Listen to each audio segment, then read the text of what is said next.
Bom dia, boa tarde, boa noite. Sou o professor Davi Guturi. Nós vamos para mais uma videoaula de probabilidade estatística. Hoje a gente está falando de probabilidade, a gente vai entrar nos conceitos importantíssimos em probabilidade de variáveis aleatórias e de alguns modelos probabilísticos inicialmente. A aula provavelmente vai ser um pouquinho longa, mas a gente pode ir dividindo ela em sub-aulas, né?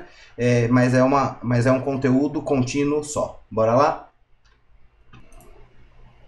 Então, a gente vai falar um pouquinho, fazer uma breve visão, né? Vamos entrar, então, no conceituação do que são variáveis aleatórias, né? Falar a respeito hoje de variáveis aleatórias discretas e abordar dois modelos probabilísticos básicos que são o modelo binomial ou distribuição binomial e o modelo Poisson ou distribuição Poisson. Daí na próxima aula a gente vai entrar nas ideias de variáveis aleatórias contínuas. Tá? Então, a gente viu que para A e B, dois eventos definidos no meu espaço amostral. Lembrando, o espaço amostral é o conjunto de todos os resultados possíveis de um experimento aleatório. A gente tem que a probabilidade da união desses eventos é a soma das probabilidades marginais menos a probabilidade conjunta, né? E a probabilidade conjunta, por sua vez, depende em qual caso a gente está. O caso mais geral é que a probabilidade conjunta é dada pelo produto de uma condicional por uma marginal, porém, essa expressão simplifica para de baixo quando os eventos são independentes. Quer dizer, quando os eventos são não independentes, a gente depende do produto de uma condicional, por exemplo, de A condicionado em B vezes a marginal de B. Porém, se A e B forem independentes, então essa condicional reduz a própria marginal aqui de A, né? Porque se os eventos são independentes, então o fato de um ter acontecido não traz nenhuma informação nova a respeito do acontecimento de um outro evento. E além disso, se os eventos são mutuamente exclusivos, então a probabilidade conjunta vai ser igual a zero, porque se eles são mutuamente exclusivos, então A inter B vai dar o conjunto vazio e a probabilidade do conjunto vazio é sempre zero. A gente viu que se a gente tem A1, A2, AN eventos definidos no espaço amostral, disjuntos, né, eventos disjuntos definidos no espaço amostral, que é a mesma coisa que mutuamente exclusivos, então a gente tem que a probabilidade da união finita desses eventos é o somatório das probabilidades marginais. Isso na verdade foi o terceiro axioma de Kolmogorov que a gente viu nos três axiomas. A gente tem que, se B é um outro evento relacionado aos AI eventos disjuntos aqui, então a probabilidade marginal de B é dado pelo somatório do produto das marginais dos AIs vezes as probabilidades condicionais de B nesses AIs, desde que, claro, os AIs, além de disjuntos, formem uma partição do espaço, ou seja, a união dos AIs do próprio espaço amostral. Dessas ideias anteriores, a gente tem o teorema de Bayes, que afirma para a gente que a probabilidade de AJ condicionada em B vai ser dada pela probabilidade da interseção de AJ e B, né, a probabilidade conjunta de AJ e B, que pode ser reescrita como sendo o produto de uma condicional por uma marginal, e embaixo aqui seria a probabilidade de B, que aplicando a lei da probabilidade total aqui em cima, né, a gente consegue reescrever essa probabilidade marginal. Esse então foi o teorema de Bayes que a gente estudou na aula passada. Entrando de fato agora no nosso tema de hoje, nas variáveis aleatórias, né, eu vou primeiro definir o que são variáveis aleatórias, que aparentemente elas soa como um paradoxo, porque essas variáveis aleatórias são de fato funções, né? Uma variável aleatória x, né, ela é uma função que tem como domínio o espaço amostral e como imagem o espaço de mensuração. Então veja só, vão aparecer 3x diferentes na aula de hoje. O xão, letra de forma, maiúscula, que é a variável aleatória. Uma função. Vai aparecer um x grandão, também maiúsculo, só que em letra cursiva, que é o espaço de mensuração.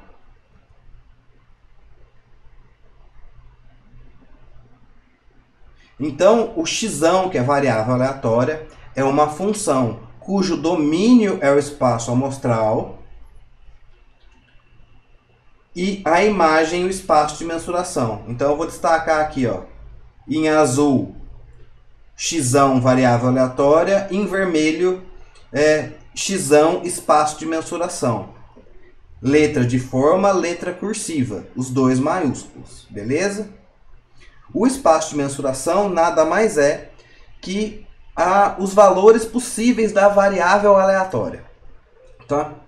Então, mas o que acontece é que a variável aleatória em si, ela não retorna as probabilidades, mas um característico numérico do experimento aleatório. Na verdade, a variável aleatória, a imagem da variável aleatória, né, porque ela é uma função, é uma representação por meio de um número, de um resultado possível lá do espaço, do espaço amostral. Né? Então, por exemplo, a gente pode falar número de caras ou altura de uma pessoa. As variáveis aleatórias estão associadas lá ao tipo de variável que a gente estudou em estatística descritiva. Né? A gente classificava as variáveis em um conjunto de dados em duas grandes classes, né? Qualitativa e quantitativa, e a gente subdividia essas duas grandes classificações em outras duas, né? Então, as variáveis qualitativas podiam ser qualitativa nominal ou qualitativa ordinal, e as quantitativas discretas ou contínuas, né? Então, a variável aleatória também vai ter essa característica de ser classificada dessa maneira. E o que dá a classificação, tanto lá da estatística descritiva como aqui, vai ser o espaço de mensuração. Se o espaço de mensuração assumir valores nos números inteiros, então a gente vai ter uma variável discreta, que é justamente o nosso tema de hoje. Né? Então, como a variável aleatória não retorna probabilidades diretamente, né? Então a gente pode se questionar qual que é a probabilidade dela assumir um valor, por exemplo, menor ou igual a 3. Então, o que a gente vai querer saber é a probabilidade deste conjunto aqui, né? A probabilidade de um elemento do espaço amostral, de um evento elementar do espaço amostral, que quando avaliado na variável aleatória, por que avaliado na variável aleatória? Porque lembre que a variável aleatória é uma função, né? Então, qual que é a probabilidade disto aqui acontecer? Ou seja, qual que é a probabilidade de quando eu avaliar esse elemento ômegazinho na variável aleatória, a imagem, né, ou espaço de mensuração assuma um valor menor ou igual a 3. Então, a gente poderia perguntar qual que é a probabilidade desse negócio todo aqui, né? Colocar um pesão aqui, ou mais simplesmente, que é o que a gente vai fazer, economizar a notação e se questionar qual a probabilidade de x, simplesmente x ser menor ou igual que 3. Bom, vamos dar uma olhadinha nesse exemplo aqui, que eu acho que vai ajudar a gente a enxergar pelo menos esses conceitos iniciais de espaço de mensuração e como que se relaciona com o cálculo de probabilidades usando variáveis aleatórias. Então, vamos supor este experimento aleatório inicialmente, que é lançar duas moedas e verificar o número de caras.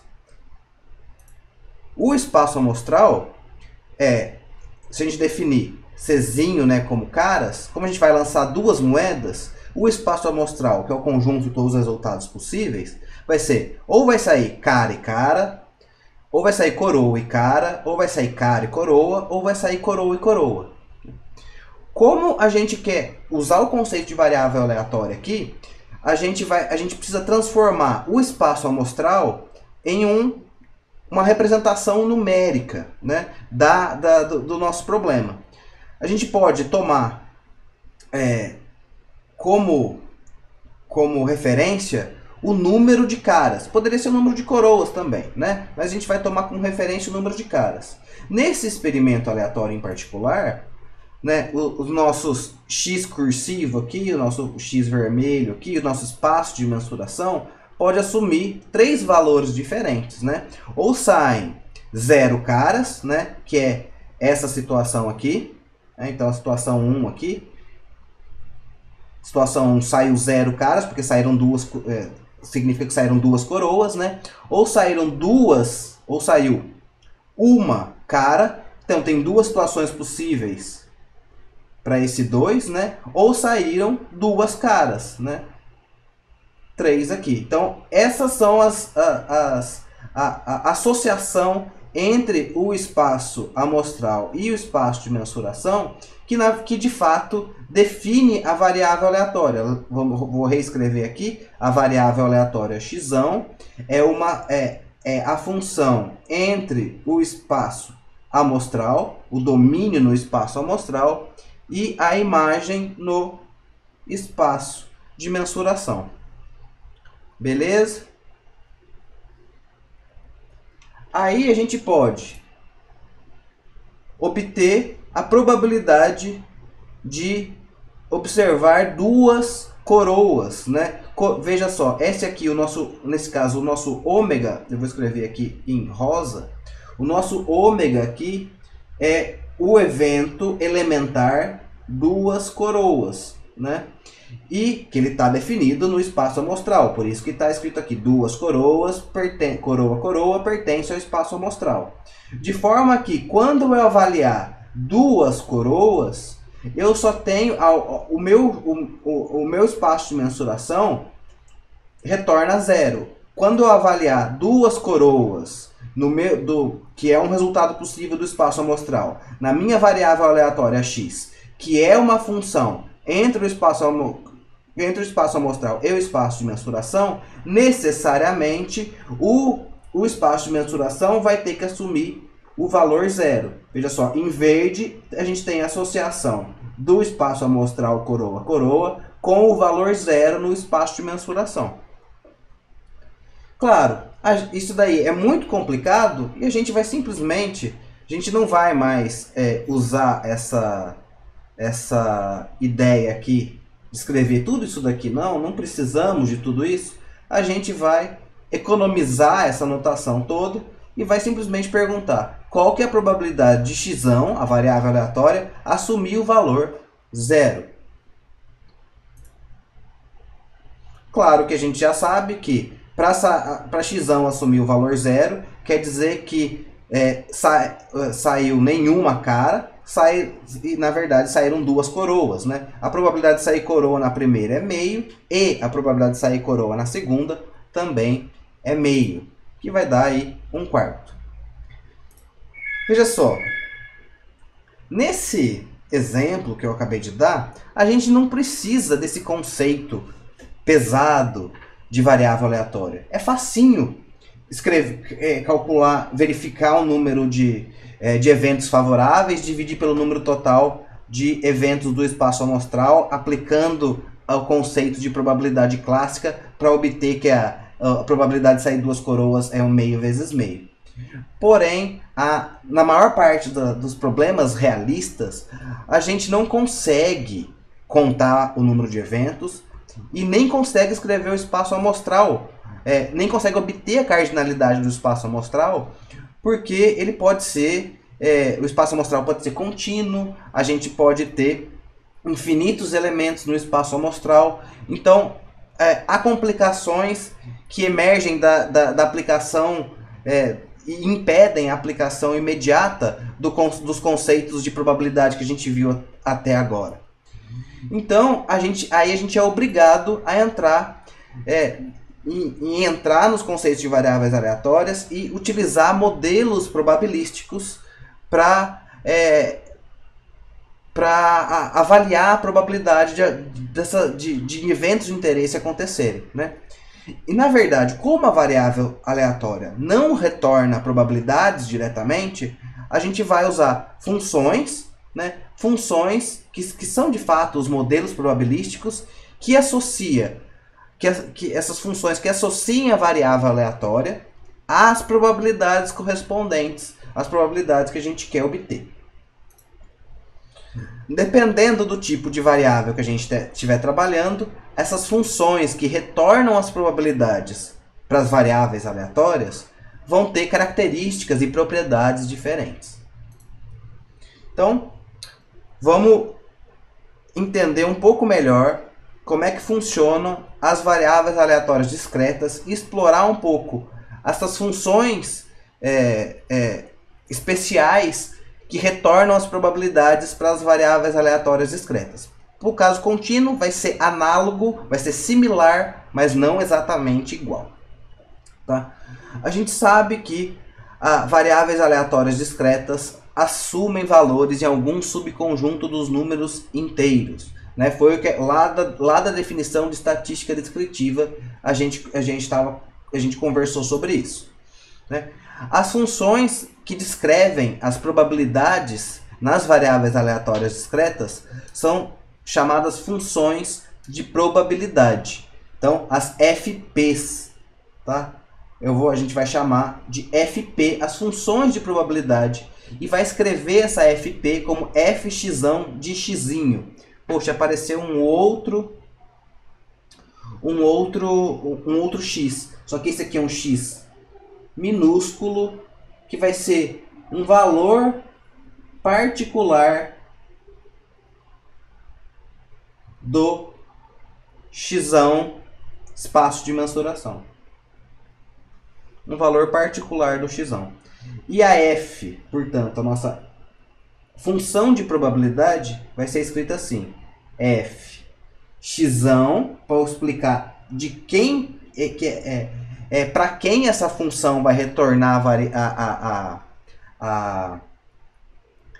a probabilidade desse xzinho, que é um valorzinho particular. Na verdade, as funções de probabilidade elas são super interessantes porque elas vão facilitar os nossos cálculos de probabilidade. As funções de probabilidade, os modelos probabilísticos para variáveis aleatórias discretas, a gente só precisa, a gente vai ter diferentes formatos para essa fzinho aqui, e a gente simplesmente vai substituir no valor xzinho da função aquela probabilidade que a gente quer conhecer. Substituiu na fórmula, vai sair o valor de probabilidade pronto para a gente.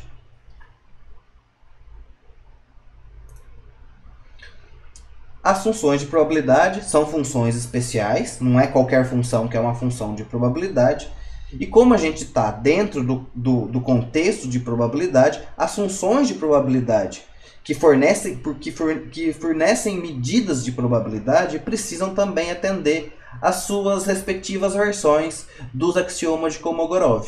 Né? Então, a primeira condição da função de probabilidade, que se xão é uma variável aleatória discreta, ela vai ser discreta se o espaço de mensuração estiver contido ou for igual, né, ao conjunto dos números inteiros. Então, essa condição A aqui é o que está sendo dito já aqui no início desse slide aqui.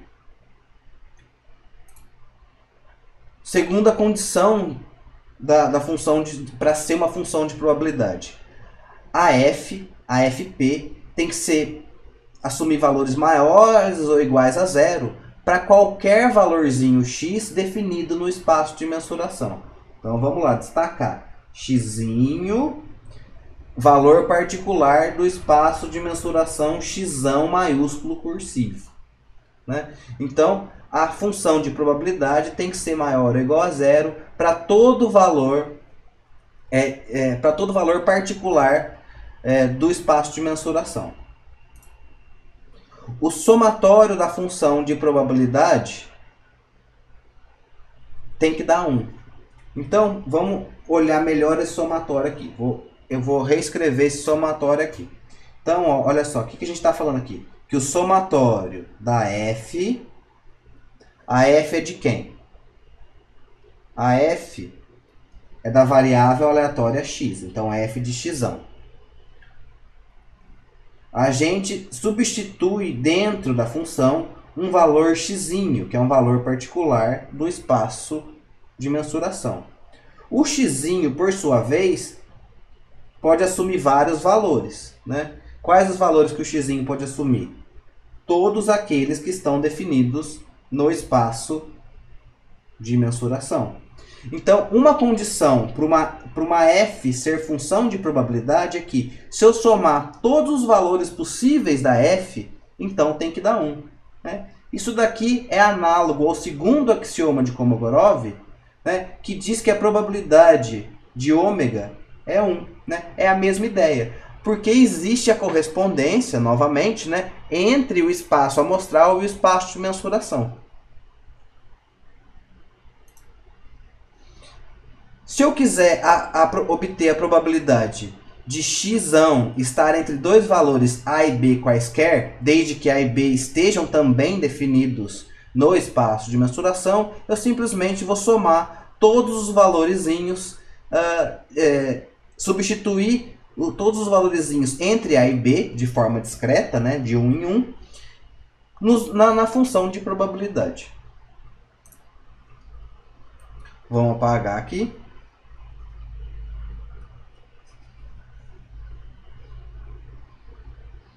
E vamos dar uma olhada neste exemplo. No experimento de lançar duas moedas e verificar o número de caras, sabemos que o espaço amostral é cara, coroa, coroa, coroa, coroa.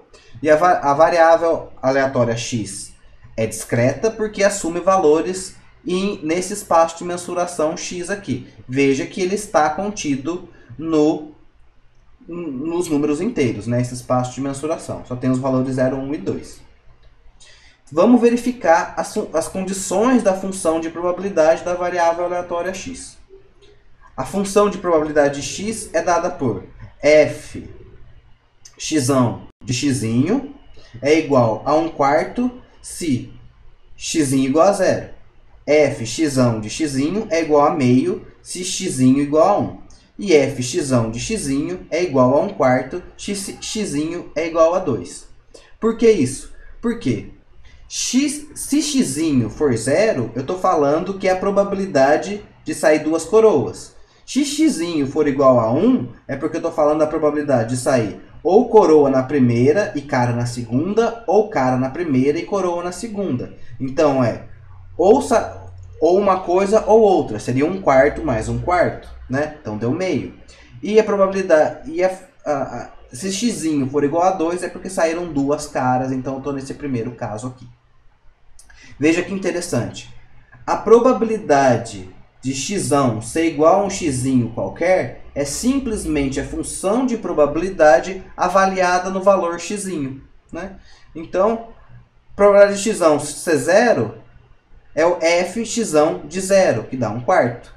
Probabilidade de x ser 1 é a função de probabilidade avaliada em 1. É a f de x avaliada em 1, que é igual a meio. E assim sucessivamente. Isso vai se dar para todos os modelos probabilísticos discretos, apesar de existirem diferentes funções para diferentes problemas. Né? E a gente vai ter modelos especiais, em particular em casos que contar o número de eventos no espaço amostral é muito complicado. Bom, a gente verifica que para todos os valores do espaço de mensuração, para todos os valores de x, o valor da função de probabilidade é 0 ou positiva, né? Ou 0 ou positiva. 1/4 mais meio e 1/4, meio e 1/4 é tudo maior ou igual a 0. E o somatório da f de x, da fx de x, para todos os valores do espaço de mensuração tem que dar 1. Vamos ver se dá 1 mesmo. Então, todos os valores do espaço de mensuração, 0, 1 e 2, né? Então, eu vou trocar esse índice aqui do somatório pelos valores do espaço de mensuração, que são 0, 1 e 2. Então, a f de x de x, avaliada em 0 vai dar 1/4. Avaliada em 1 vai dar meio, avaliada em 2 vai dar 1/4. Então, 1/4 mais meio mais 1/4 igual a 1. Então, satisfaz todas as condições para que essa função f seja de fato uma função de probabilidade. E se eu quiser obter a probabilidade de observar? Vamos interpretar isso daqui. Probabilidade de x está entre 0 e 1. Como o experimento é lançar duas moedas, significa dizer que a probabilidade de se observar no máximo uma cara. No máximo uma cara, ou nenhuma cara, ou uma cara. Então a gente vai somar a função de probabilidade avaliada em 0 e avaliada em 1, que vai dar 1/4 mais meio, que dá 3/4.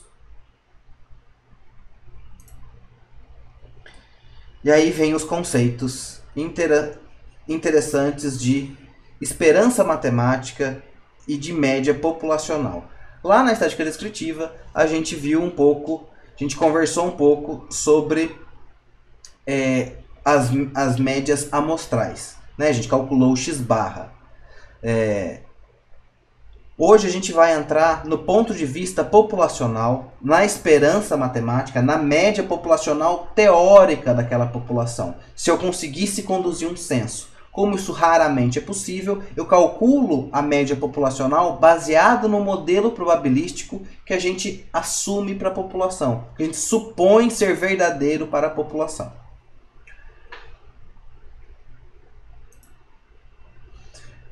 A esperança matemática é o primeiro momento da função de probabilidade. O que é o primeiro momento? Né? Ou melhor, o que é o momento de uma função de probabilidade? É o que a gente chama de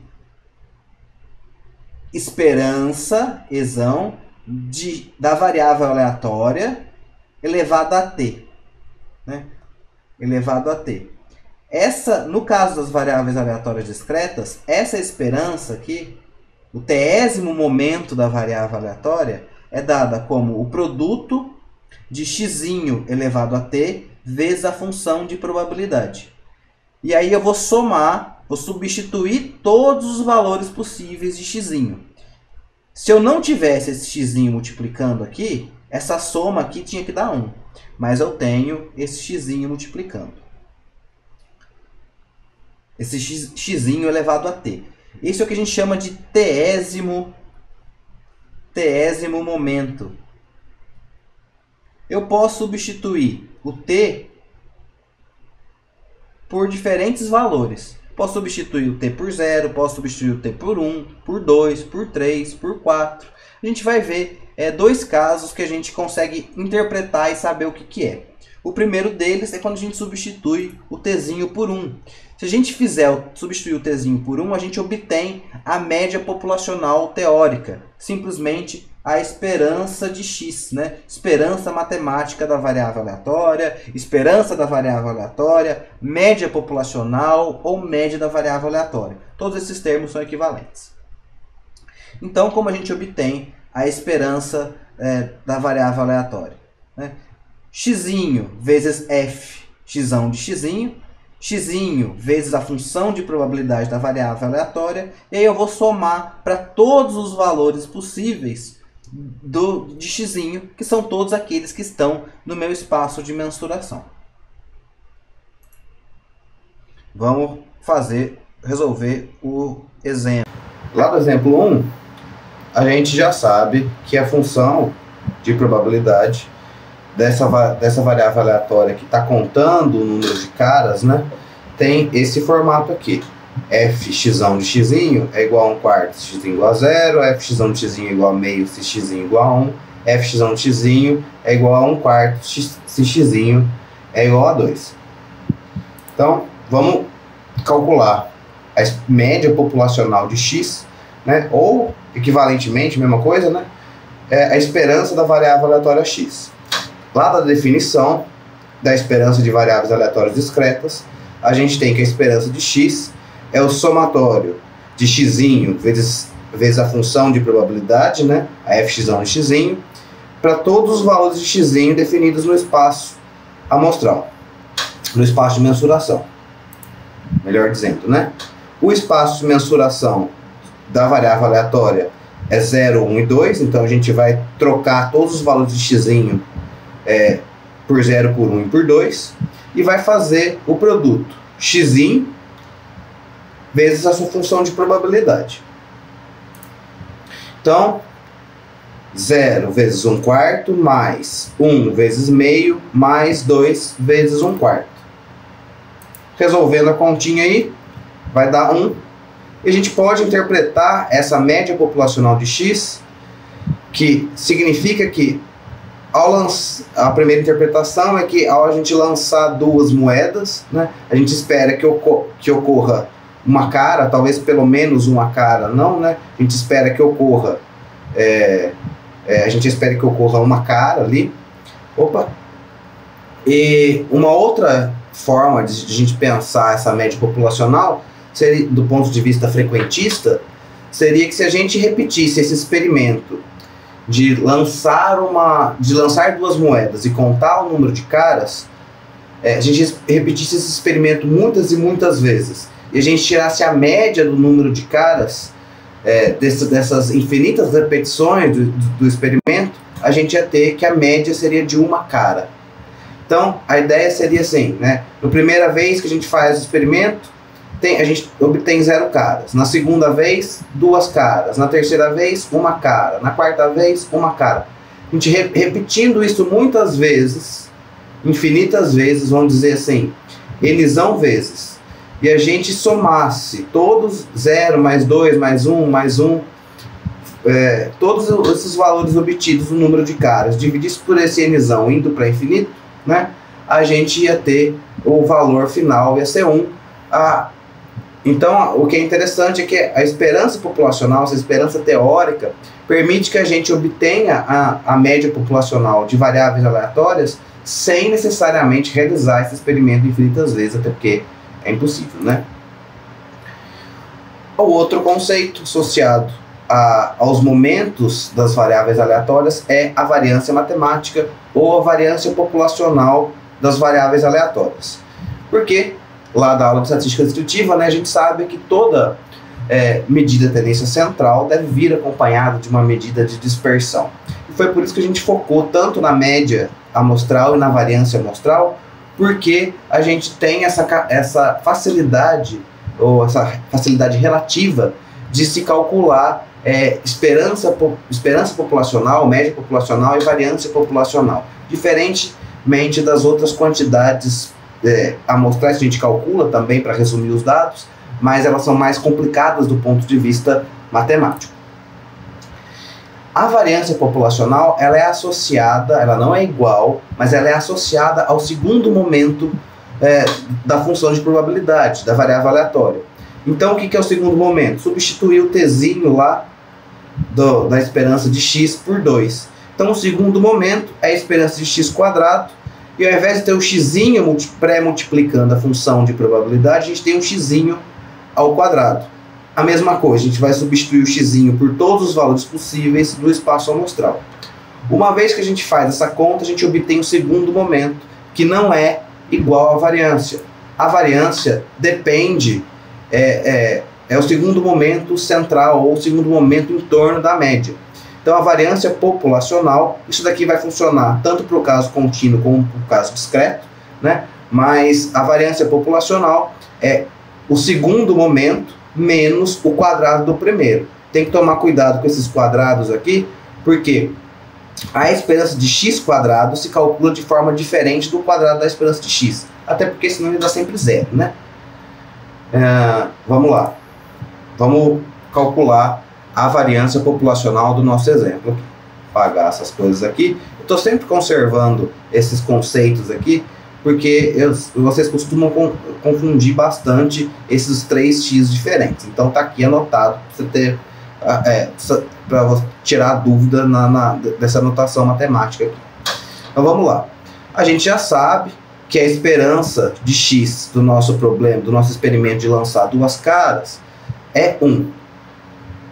Agora a gente vai obter a variância. Antes de obter a variância, a gente tem que obter o segundo momento, né?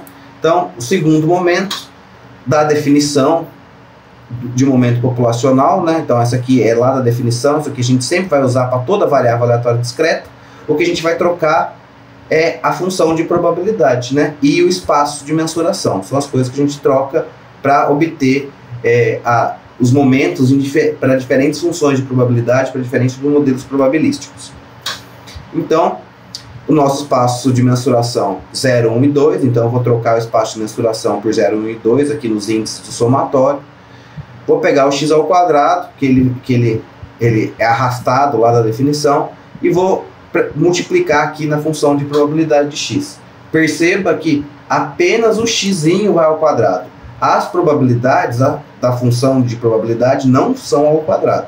Elas continuam iguais a 1/4, igual a meio, igual a 1/4 aqui.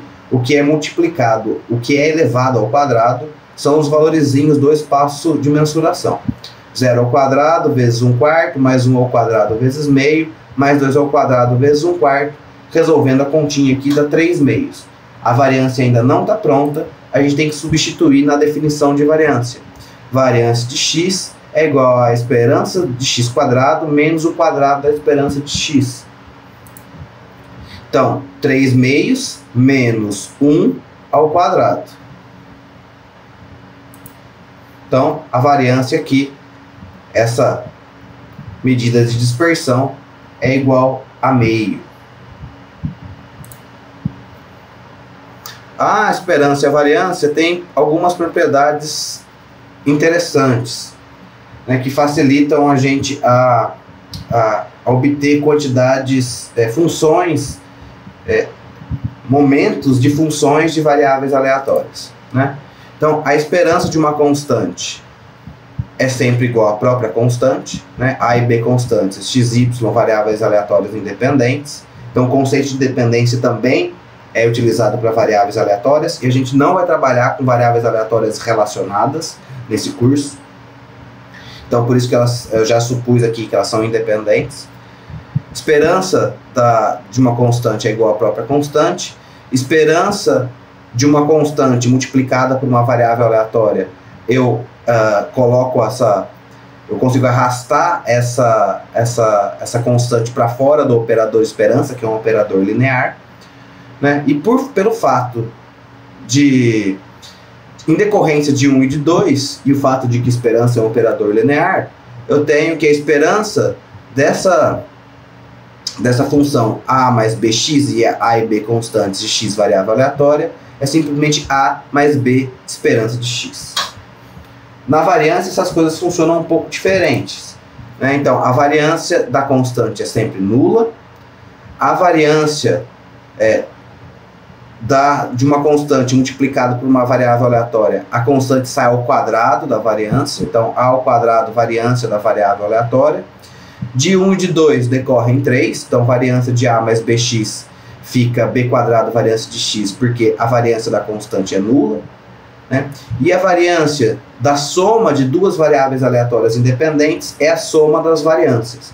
Se elas não fossem independentes, aí a gente ia ter mais um componente ali, na variância da soma ou na variância da diferença de variáveis aleatórias, mas a gente não vai se ocupar desse problema nesse curso aqui. E agora a gente vai entrar de fato em modelos probabilísticos discretos que são importantes para a gente analisar do ponto de vista estatístico e probabilístico experimentos aleatórios que são mais complexos, em que a gente nem consegue escrever todos os resultados possíveis do experimento aleatório. Então, todos esses conceitos e os problemas que a gente viu nesse exemplo até aqui são muito simples, né? E muitas das fórmulas que eu mostrei, a gente nem precisaria aplicar para resolver os problemas do exemplo 1, né? Mas tem experimentos aleatórios que são mais complicados e a gente não consegue fugir desses conceitos que eu apresentei até aqui, né? A gente vai estudar dois modelos particularmente tradicionais em probabilidade estatística, que são as distribuições binomial e Poisson.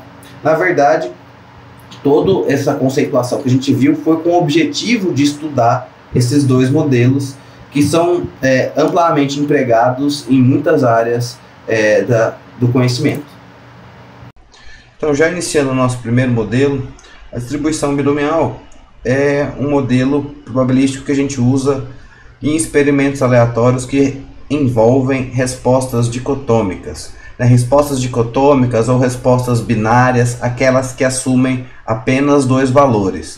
Esses valores podem ser numéricos, podem ser categóricos. Na verdade, isso daí não vai interessar para a gente quais são essas categorias. Em geral, o que a gente vai fazer é simplesmente codificar essas duas respostas possíveis em 0 ou 1.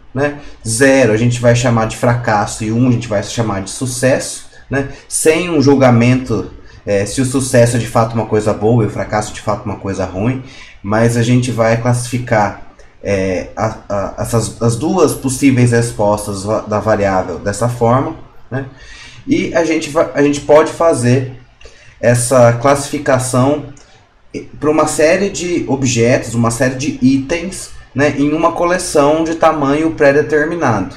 Então a gente sabe qual que é o tamanho do nosso subconjunto, e para cada um desse subconjunto a gente vai classificar em uma das duas categorias possíveis esse problema. Por exemplo, se a gente lançar 100 moedas honestas, qual a probabilidade de obter exatamente duas caras? A gente considera que cara é um sucesso, cara a gente vai codificar como 1 e coroa como 0, por consequência. Então, para esse problema, a gente sabe que se a gente fosse lançar duas moedas, então aí está o tamanho pré-determinado, essa ideia do tamanho pré-determinado está aqui, 100 moedas honestas, esse é o tamanho. Mas se a gente fosse lançar duas honestas, a gente sabe que o nosso espaço amostral seria cara, pode ser cara e cara, cara coroa, coroa cara e coroa coroa. Então você veja, para lançar duas moedas, ao lançar duas moedas, esse é o tamanho do nosso espaço amostral, já foi para 4. Se a gente fosse lançar 3 moedas, o nosso espaço amostral vai aumentando exponencialmente, o tamanho do espaço amostral. Portanto, para a gente contar os eventos do espaço amostral e contar o número de eventos favoráveis, o número de eventos elementares favoráveis ao nosso evento de interesse, fica muito complicado. E é por isso que aparece esse primeiro modelo de estudo. Outro problema. Uma intranet específica tem probabilidade de receber um bit corrompido de 0.03. Em uma série de pacotes totalizando 1.600 bits, qual a probabilidade de receber entre 50 e 52 bits corrompidos? Então a gente tem aí, novamente, o bit pode ser corrompido ou não, então só tem essas duas categorias. A gente pode classificar, nesse caso, como a gente está interessado no corrompido, a gente pode classificar o corrompido como sucesso. Então você veja que na verdade o sucesso aí não tem a ver com ser bom ou ruim, mas a gente tem aí muitas possibilidades, porque o nosso tamanho pré-determinado nesse caso é 1.600, então cada um dos 1.600 bits pode ser classificado como corrompido ou não. Vamos nesses dois exemplos, como eu estava dizendo, contar o número de eventos favoráveis é tão complicado quanto desnecessário. A gente vai usar das nossas ideias de variável aleatória, de funções de probabilidade, para obter obter as nossas probabilidades de interesse. A nossa variável associada a esse tipo de experimento aqui binário é discreta e tem valores no conjunto 0, 1, 2, n, em que o n é o tamanho pré-determinado. O que é o n aqui? No exemplo da moeda, são 100 moedas. Então pode sair 0 caras, 1 cara, 2 caras, até no máximo 100 caras, porque eu só tenho 100 moedas. Ou eu poderia lançar a mesma moeda 100 vezes. É válido também, é a mesma situação. Esse tamanho pré-determinado depende aí do contexto, né?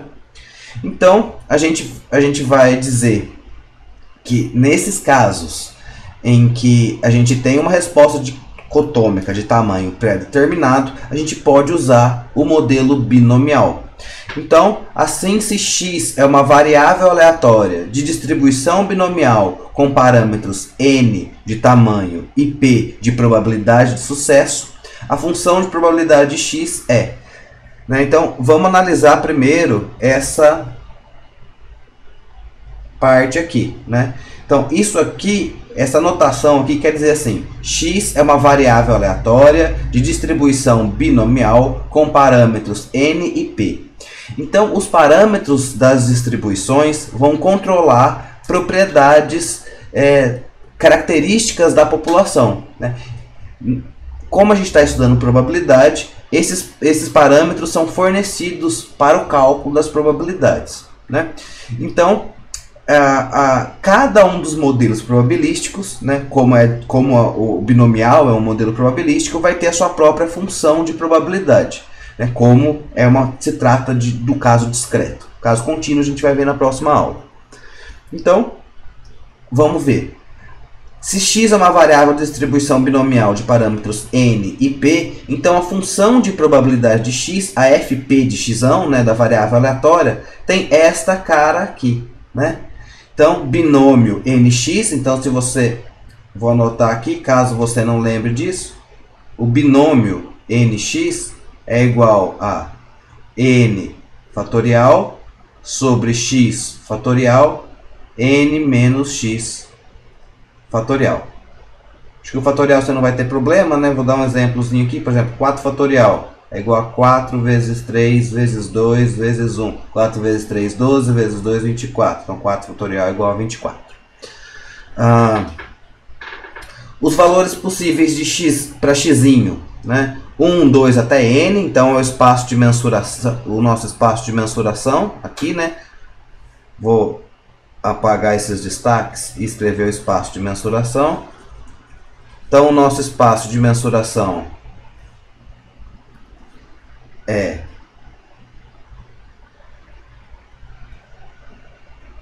os valores 0, 1, 2 até o próprio parâmetro de tamanho n, que é um qualquer inteiro, né? Positivo, né? N maior ou igual a 1, e o P, que é o parâmetro de probabilidade de sucesso. O parâmetro de probabilidade, toda medida de probabilidade tem que estar entre 0 e 1, né?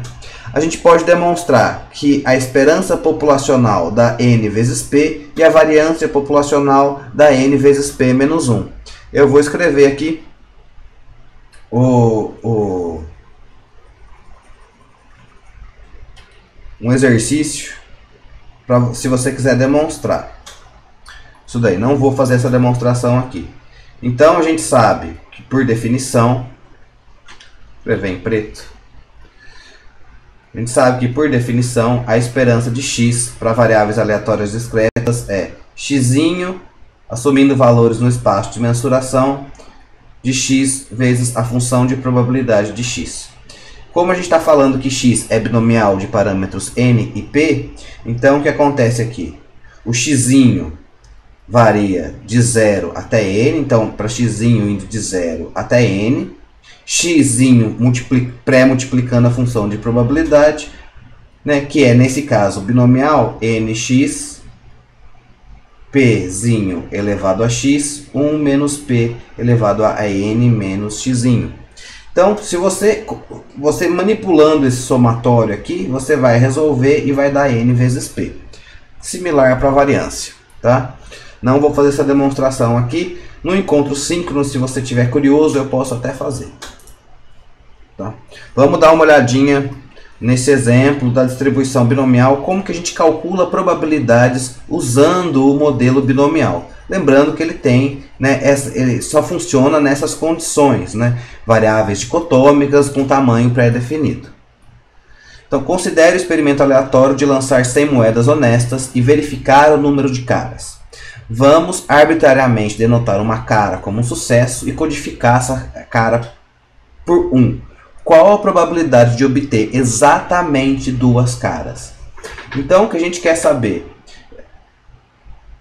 Como a moeda é honesta, né? A gente sabe que pelo enunciado n igual a 100, o parâmetro da nossa binomial é 100, e o que o pzinho é igual a meio, porque a moeda é honesta. Vira 50% de chance de virar cara, 50% de chance de virar coroa. A moeda precisa ser honesta no modelo binomial? Não. O pzinho pode ser qualquer valor entre 0 e 1. É que a gente tem essa informação de que a moeda é honesta. Então, logo, a variável aleatória x, que conta o número de caras, tem uma distribuição binomial de parâmetros de tamanho n igual a 100 e p de probabilidade de sucesso igual a meio. Então, a gente quer obter a probabilidade de encontrar exatamente 2 caras. Então, a gente quer a probabilidade de x ser igual a 2, que é a mesma coisa que substituir o x por 2 na função de probabilidade. Então, a gente simplesmente substitui os valores da função de probabilidade. Onde tinha n vai virar 100, onde tinha x vai ser 2, porque é o que eu quero calcular, e onde tinha p vai ser meio. Aí basta resolver a continha aqui.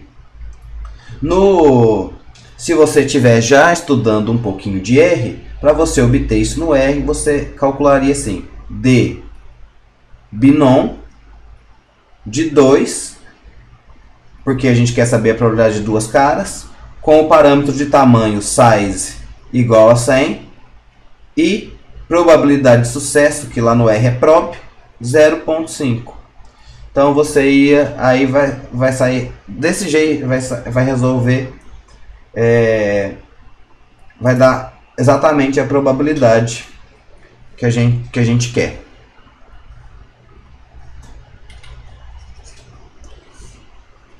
Então, a probabilidade de x ser igual a 2, substituindo os valorezinhos, a gente tem que calcular esse fatorial, né? Esse fatorial é um pouquinho chato de calcular, só que a gente pode simplificar. 100 vezes 99 vezes 98 fatorial, simplifica 98 fatorial em cima e embaixo. Né? Olha lá, exatamente o que eu fiz ali. Então, fica 100 dividido por 2, 50 vezes 99. 98 fatorial foi embora, né? Meio ao quadrado é meio vezes meio, que deu 1/4. E meio elevado a 98 dá 3,15 vezes 10 elevado a menos 30. Isso daí, fazer na mão, é um desafio completamente desnecessário. A gente pode fazer na calculadora. Então, fazendo o produto final, a probabilidade de observar exatamente 2 caras em 100 moedas honestas, essa probabilidade baixíssima aqui de acontecer. 3,9 vezes 10 elevado a menos 27. Esse exemplo 2 eu vou deixar para a gente resolver ele no nosso encontro síncrono, mas aqui nos slides do portal ele também está resolvido, né? Então você pode tentar acompanhar para ver se você entende qual que é a ideia do exemplo 2, mas eu resolvo lá junto com vocês no encontro síncrono.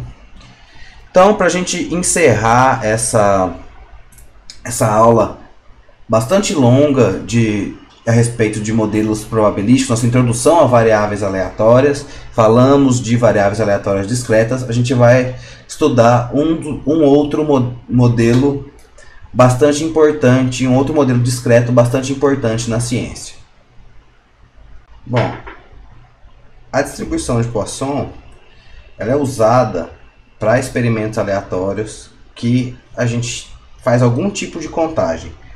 É provavelmente o primeiro modelo probabilístico que a gente pensa quando a gente está contando alguma coisa. Não é o único, existem modelos concorrentes, isso é muito comum em probabilidade, de existirem vários modelos probabilísticos que são adequados para o mesmo espaço de mensuração para o mesmo tipo de experimento aleatório. Vai caber a gente decidir qual ou quais os modelos são adequados para um problema em particular. Existem técnicas para fazer isso, apesar que a gente não vai explorar esse tipo de problema nesse curso introdutório, né? Mas a gente precisa entender como é que é o pensamento da modelagem do ponto de vista de probabilidade estatística, né? Então, quando a gente tem contagem, primeiro modelo Poisson. Em cada repetição do experimento, cada vez que a gente vai avaliar uma unidade de resposta na sua amostragem ou no experimento em si, né, a gente pode contar 0, 1, 2, 3, 4, sem um número pré-fixado de parada. Em teoria, a gente poderia ir contando até o mais infinito. Claro que isso daí, de fato, não acontece, né?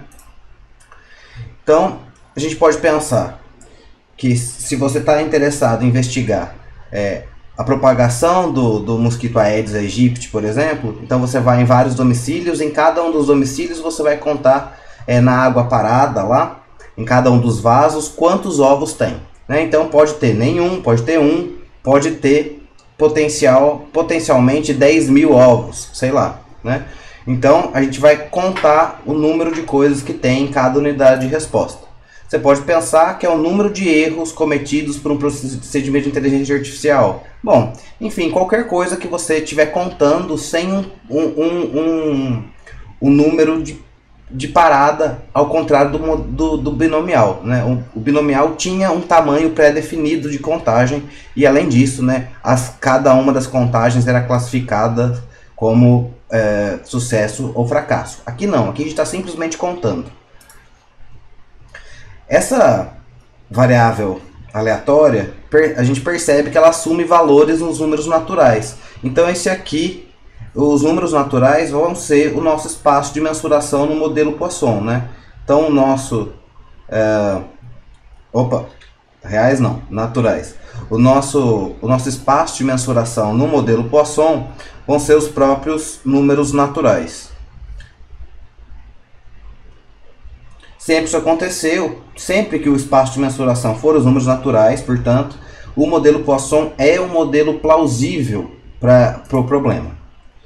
Então, mesma coisa, notação vai acontecer, sempre acontece isso daqui em probabilidade estatística, né? Essa notação aqui para resumir a frase longa, né? X é uma variável aleatória de parâmetro com distribuição Poisson de parâmetro lambda. Essa é a letra grega lambda, né? Então, se x tem esse comportamento, a função de probabilidade da variável aleatória, a fx de x, a exponencial de menos lambda, o e, se você não está lembrado, é o número de Euler, né? Aproximadamente 2,7, se você quiser pensar nisso daí. Mas os nossos softwares, a calculadora tem a exponencial pronta lá. Então, exponencial de menos lambda, lambda elevado a x, sobre x fatorial, né? Em que x varia de 0, 1, 2 até mais infinito, pensando que o espaço de mensuração é de fato os números naturais. O parâmetro lambda é qualquer valor maior do que 0, acho que esse igual aqui não está legal, né? É qualquer valor maior do que 0, lambda não pode ser igual a 0, né? E o e está aqui, né? Aproximadamente 2,7172. A gente pode demonstrar que a esperança da variável aleatória, se ela tiver distribuição Poisson, a média populacional desse problema vai ser igual ao próprio parâmetro lambda e a variância também. Então, esse é uma restrição do modelo Poisson que impõe que média e variância populacionais são iguais. Então, se você está fazendo um experimento de contagem e obtém as suas respostas, né, as suas observações, obtém o seu conjunto de dados, tira a média amostral e tira a variância populacional e verifica que são valores parecidos, que estão próximos ali, então pode ser que o modelo Poisson sirva. Se por outro lado houver uma disparidade muito grande entre média e variância amostrais, possivelmente o seu modelo Poisson, apesar de ser adequado para o espaço de mensuração, ele possivelmente não vai estar bem encaixado, não vai apresentar bom ajuste aos dados. Como eu falei, nós não vamos entrar nesses detalhes da seleção dos modelos, né? A gente vai pelo menos assumir, vai procurar assumir um modelo que seja plausível. Só o plausível já vai ser suficiente para a gente aqui. Tem uma coisa interessante do modelo Poisson, é que a gente consegue algumas vezes aproximar o modelo binomial, que tem uma função de probabilidade mais enjoadinha, né, pelo modelo Poisson. Quer dizer, quando a gente está num problema que é tipicamente binomial, classificando, né, entre os itens entre sucesso e fracasso, porém a probabilidade de sucesso é muito, muito pequena, muito, muito baixa, e o número, meu tamanho pré-definido é muito, muito grande, que vai para infinito, então a gente consegue demonstrar, né, que à medida em que isso acontece, o número de itens a serem classificados cresce e a probabilidade de sucesso decresce, né? A função de probabilidade da binomial converge para Poisson, né, com média n vezes p, né, porque a média da Poisson é lambda e a média da binomial é n vezes p. Então a ideia aqui que quando n vai para infinito e p vai para zero, a gente pode sair da binomial, trocar a binomial por uma Poisson de forma aproximada, usando lambda, né, da Poisson igual a n vezes p binomial. Bastante útil em problemas de linha de produção, né, em que os defeitos são muito raros e a produção de itens é muito grande. Então vamos dar uma olhada nesse exemplo. Vou apagar essas coisas aqui desnecessárias, né? Então, considere o experimento de contar o número de ovos de mosquitos de espécies de Aedes depositados em tanques de água parada. Sabemos que em média há 10 ovos por tanque. Então veja essa informação aqui, sabemos que em média há 10 ovos por tanque, eu estou falando da média populacional. Como a gente vai contando coisas e o modelo Poisson é um modelo plausível, daqui eu tiro que lambda é igual a 10, né? Então, qual a probabilidade de que um tanque selecionado ao acaso que a gente encontre exatamente 5 ovos, né? Então, a gente já tem a substituição de lambda igual a 10 e x igual a 5 na função de probabilidade. Então, a gente vai ter já a probabilidade fornecida para a gente, só substituindo na fórmula, né? Então, a nossa variável aleatória, que denota o número de ovos em um tanque selecionado ao acaso, tem distribuição Poisson de média 10, com lambda igual a 10. Como a gente quer a probabilidade de encontrar exatamente 5 ovos, ou seja, a probabilidade de x ser igual a 5, a gente simplesmente pega a função de probabilidade, substitui o x por 5 e o lambda por 10, e a gente vai ter essa probabilidade. Então, fx de 5 é a mesma coisa que a probabilidade de x ser igual a 5, exponencial de menos lambda, ou seja, exponencial de menos 10, lambda elevado a x, ou seja, 10 elevado a 5, sobre x fatorial, que vai dar o 5 fatorial, né? Resolvendo a continha, vai dar a probabilidade vai ser aproximadamente 0,038. Né? Esse exemplo 2 eu vou resolver com vocês no nosso encontro síncrono, mas está aqui para você também tentar resolver se você quiser, e ele tá resolvidinho aqui nos slides, tá? Você pode ir passo a passo para ver se resolve, entende a lógica da resolução. Só era isso a aula de hoje.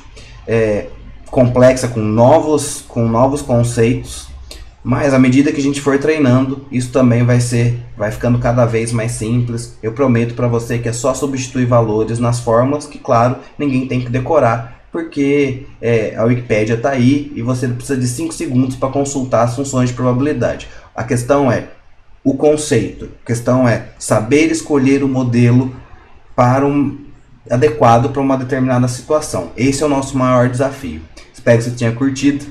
Até a próxima.